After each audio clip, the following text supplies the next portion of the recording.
बड़े से जंगल में एक टुनटुनी नाम की चिड़िया रहती थी।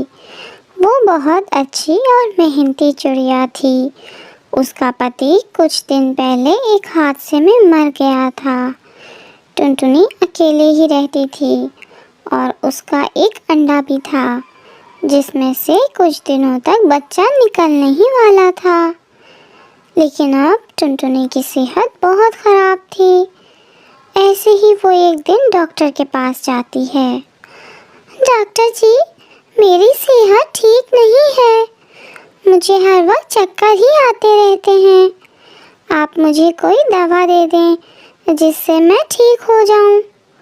टुनटुनी, तुम्हारी इस मर्ज़ की दवा मेरे पास नहीं है और मुझे लगता है शायद किसी के पास ना होगी।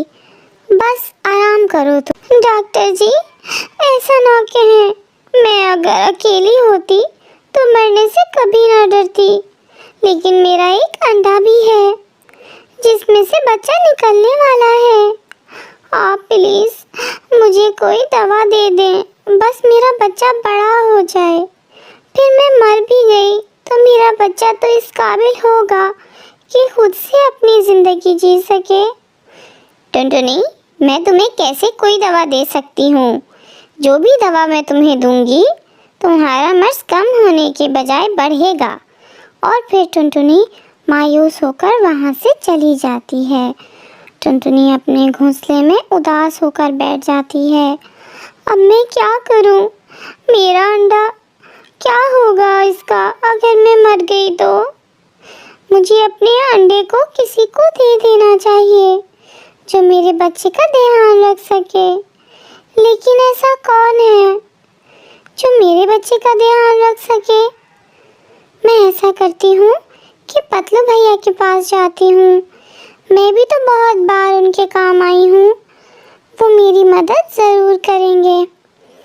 और फिर टुनटुनी पतलू की तरफ चली जाती है। पतलू भैया, शायद मैं अब ज़्यादा समय तक जिंदा ना रह सकूँ। मुझ पर एक दया करो। टुनटुनी, तुम बीमार हो, ठीक हो जाओगी। पक्षी बीमार होते रहते हैं। लेकिन क्या काम है तुम्हें मुझसे? पतलू भैया, ये मेरा अंडा है। इसमें से कुछ दिनों में बच्चा निकलने वाला है। आप प्लीज मेरा अंडा अपने पास रख लो। अगर मैं मर गई तो मेरे छोटे से मासूम बच्चे का क्या बनेगा? ना बाबा ना, अगर कोई और काम होता तो शायद मैं मान ही जाती। इतनी बड़ी जिम्मेदारी हम नहीं ले सकते। मेरे तो अपने अंडे से बच्चा निकलने वाला है। वैसे भी कबूतर के साथ तुम्हारे अच्छे ताल्लुकात हैं। तुम ये अंडा कबूतर को ही दे दो। और फिर टुनटुनी वहाँ से निराश होकर वापस चली जाती है। गौरी, क्या था अगर तुम मान जाती? कोई तो अच्छा काम कर लो। जब अपने अंडे की रक्षा कर रही हूँ तो ये अच्छा काम ही कर रही हूँ। मुझसे नहीं होती किसी और के अंडे की रक्षा। टुनटुनी सीधी कबूतर के पास जाती है। कबूतर भैया, मेरा ये अंडा तुम अपने घोंसले में रख लो। मैं बहुत बीमार हूँ, मेरा कुछ पता नहीं मैं कब मर जाऊँ। टुनटुनी, तुम जानती हो मैं अकेला ही रहता हूँ। भोजन ढूंढने भी जाना होता है। भला मैं कैसे रक्षा कर सकता हूँ इस मासूम अंडे की? तुम ऐसा करो, रानी चिड़िया के पास जाओ, वो तुम्हारी मदद ज़रूर कर देगी। और फिर टुनटुनी उदास होकर रानी चिड़िया की तरफ चली जाती है। लेकिन रानी चिड़िया भी टुनटुनी का अंडा अपने पास नहीं रखती। और फिर ऐसे टुनटुनी वापस अपने घोंसले में चली जाती है। और फिर पतलू जी, अब तुम ना मेरे लिए अच्छा सा भोजन लाया करो। सारा दिन अंडे पर बैठ बैठ कर बहुत कमज़ोर हो गई हूँ मैं। जिस दिन से तुमने अंडा दिया है, मेरे हिस्से का भोजन भी तुम ही तो खा रही हो। कमज़ोर कैसे हो रही हो तुम? मुझे तो उस टुनटुनी पर तरस आ रहा है। गौरी, हमने सारी उम्र टुनटुनी का भोजन चुरा चुरा कर खाया है। अगर मुझे तुम्हारा डर ना होता तो मैं टुनटुनी से उसका अंडा ले लेता। अगर इतना ही तरस आ रहा है तो टुनटुनी के पास ही चले जाओ तुम। और फिर बातें करते करते वो सो जाते हैं।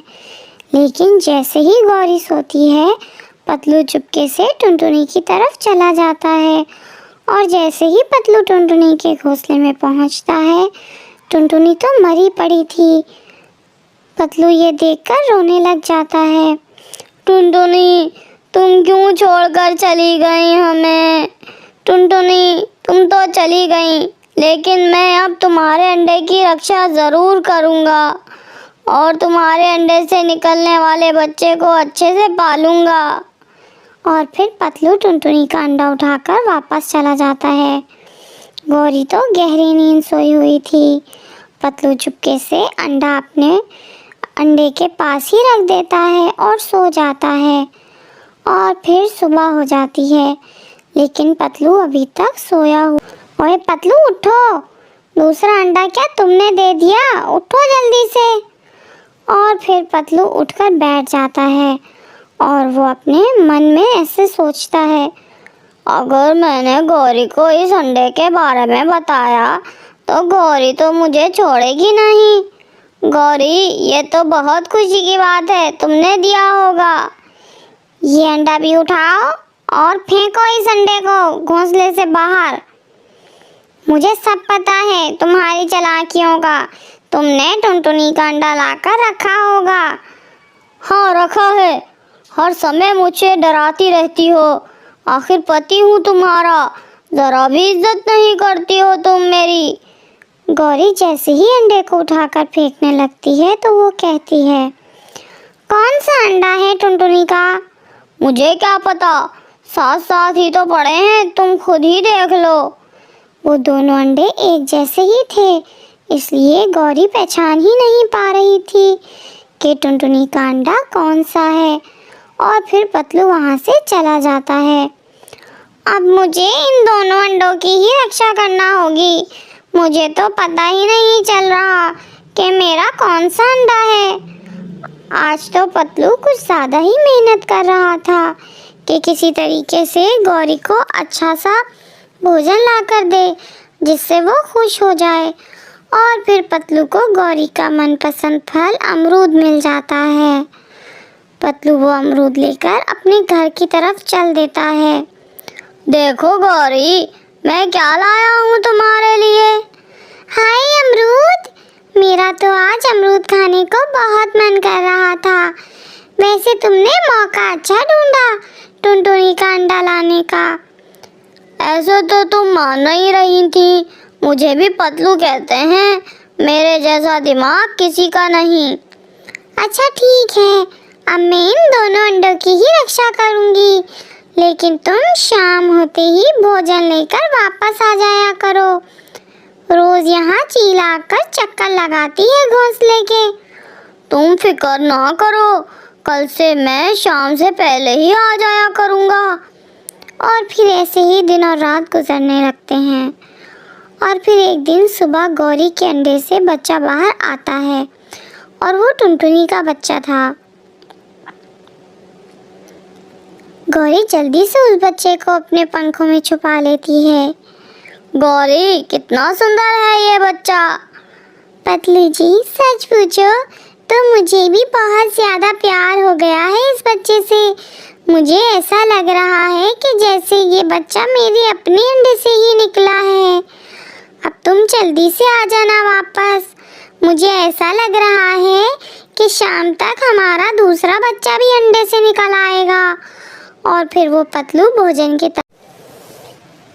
पतलू को एक पेड़ पर कबूतर बैठा दिखाई देता है और पतलू उसके पास जाकर बैठ जाता है। पतलू, टुनटुनी तो मर गई, लेकिन मुझे एक बात का बहुत अफसोस है। क्या बात है? कबूतर, मुझे भी तुम बहुत निराश लग रहे हो। लेकिन मैंने उसकी मदद नहीं की। बस यही बात मुझे हर समय परेशान करती रहती है। तुम देखो, जैसे भी की, लेकिन मैंने टुनटुनी की मदद की थी और मैंने वो अंडा अपने घोंसले में रख लिया था। क्या? सच में पतलू? हाँ, आज तो उस अंडे से एक छोटा सा बच्चा भी निकल आया है। तुम मेरे साथ जाकर देख सकते हो। ये सुनकर कबूतर बहुत खुश हो जाता है। तो फिर चले, मुझे जल्दी से देखना है उस टुनटुनी के बच्चे को। मुझे अभी भोजन भी तलाश करना है। थोड़ी देर रुक जाओ तुम भोजन की फिक्र ना करो। ये देखो मेरे पास भोजन है, तुम भी खा लेना और वो बच्चा भी यही खा लेगा। फिर कबूतर और पतलू वहाँ से चले जाते हैं। वो जैसे ही एक घोंसले में पहुँचते हैं तो पतलू को तो एक और भी खुशी मिलती है, क्योंकि आज उसका अपना बच्चा भी अंडे से निकल आया था।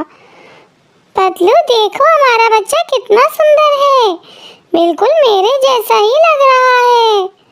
वो सब बहुत खुश होते हैं। पतलू और गौरी, मैं हर रोज शाम को फल दे जाया करूँगा तुम्हारे लिए और इस टुनटुनी के बच्चे के लिए। शायद ऐसे ही मेरे मन को थोड़ी शांति मिले। और अब तो उन्होंने बहुत अच्छा काम किया जो रक्षा की टुनटुनी के अंडे की। और फिर ऐसे कबूतर अपने घर चला जाता है। गौरी और पतलू टुनटुनी के बच्चे का अपने बच्चे की तरह ही ख्याल रखते हैं और उसे प्यार करते हैं। और बाकी पक्षी भी उस बच्चे का बहुत ख्याल रखते हैं। हर रोज़ तरह तरह के फल उसके लिए लेकर आते हैं। अब तो गौरी और पतलू कुछ ज़्यादा ही खुश थे। दोस्तों, अगर आपको वीडियो पसंद आए तो चैनल को सब्सक्राइब और वीडियो को लाइक और अपने दोस्तों के साथ शेयर ज़रूर